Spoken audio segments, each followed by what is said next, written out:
Well, hello everyone. I'm back again. My name is Stella. I'm from EdUnique, the Stress Whisperer. Today my message is about suppressing emotions. It's kind of almost a follow-on from yesterday's video that I posted about how our emotions and feelings are warnings to us, or they have a message for us.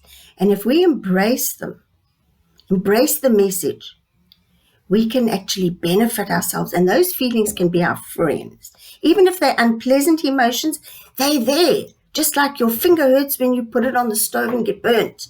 It's not pleasant, but it prevents you burning your whole hand off. So our emotions are there for a purpose.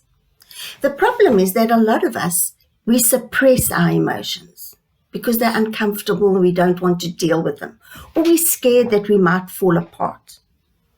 So we use this is classic, I need to be strong for everybody else.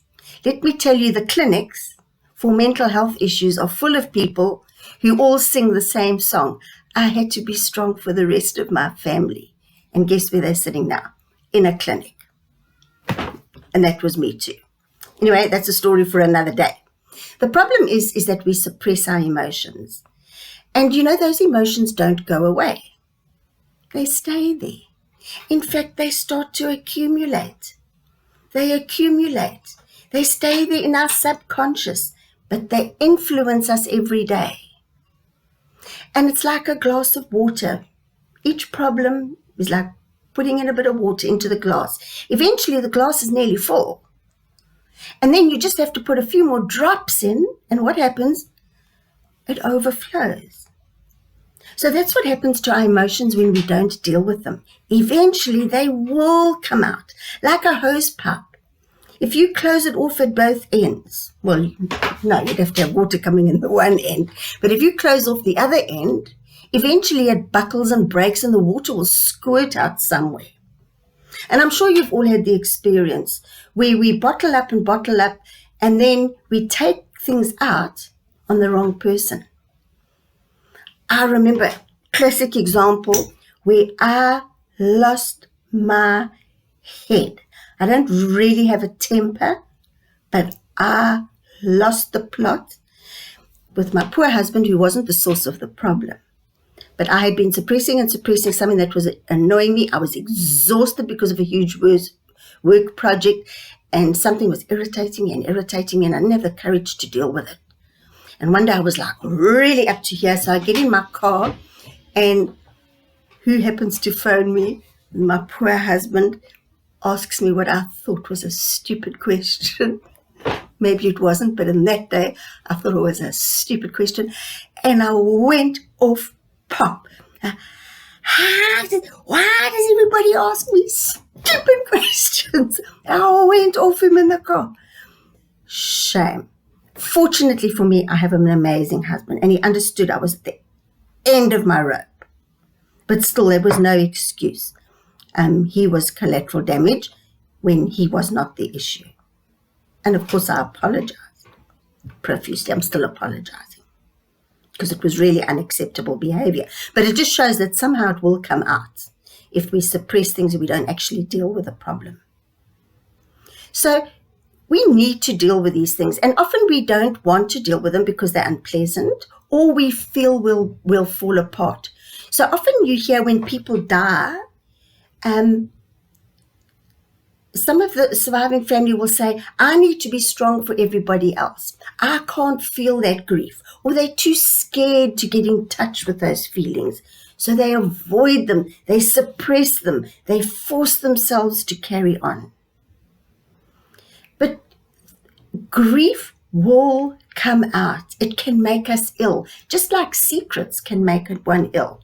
If we are hiding things in our past that we've maybe never dealt with, maybe horrific things like child abuse or rape, anything, any kind of emotional abuse, anything that's happened to us, and grief would fit in there too. If we don't deal with these emotions, they can make us ill.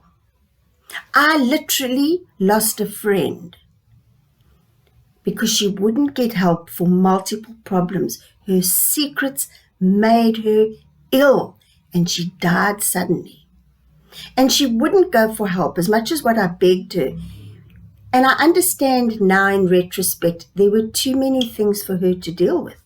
Because all these things, multiple problems, each problem or event in her life could have taken a lifetime in therapy. She had multiple.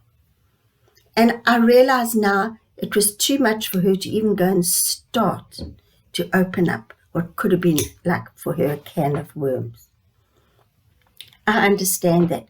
But it shows, don't accumulate things. Don't suppress things because they make you ill.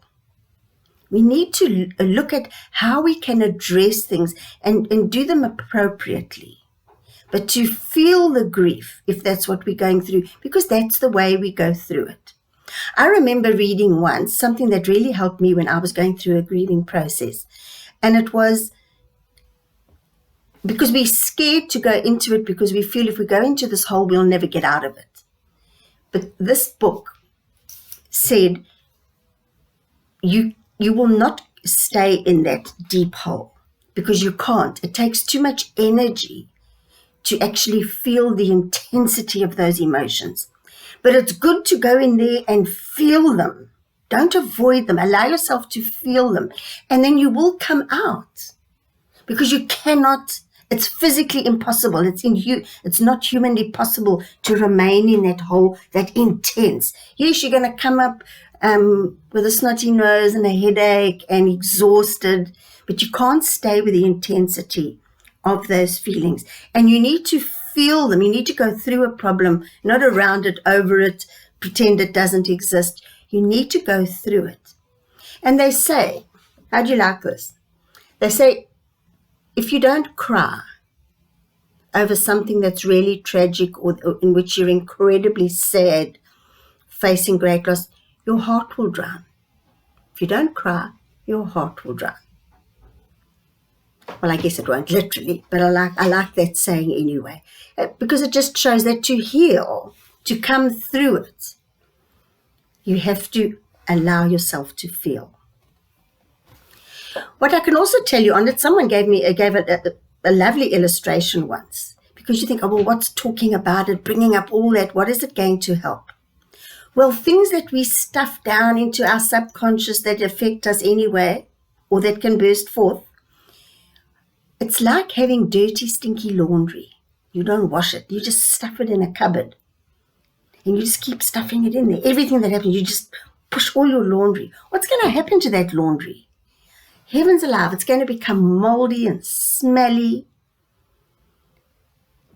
But by dealing with our stress, like that smelly, dirty, filthy, moldy laundry, by discussing it with a therapist or a counselor, or coming to grips with it, it's like taking that laundry, washing it, giving it a good wash. You put some Stay Soft in it, it smells nice, and then you fold it up. So eventually all your washing is neatly folded. It's never going to go away. So if something's happened to you and I, it's never going to go away. It's always a part of our history, but it can be folded neatly like a nice pile of washing. And isn't that what we really want? So that it's manageable. It's there, but it's actually manageable. So that is my message to you today, that accumulating and suppressing emotions makes us ill. So I ask you, what is stress costing you? What is suppressing? Are you suppressing major things and events in your life that you haven't processed? Is it affecting you physically? Maybe it's affecting you with autoimmune disease, maybe cancer, heart disease, high blood pressure, migraines, asthma, eczema, irritable bowel syndrome. So many of our physical health problems are directly linked to the stress that we are suppressing or undergoing. So I ask you, let's have a look at ourselves and see, where are we not dealing with our emotions but suppressing them? Well, I hope you found that helpful today, and I hope you enjoy the rest of today. And let's be honest and let's feel our feelings, because if we don't cry, our heart could drown. Right, I'm Stella from Edunique, the Stress Whisperer, and I'll be back another day. Right, stay safe, wash your hands, and go well. Bye.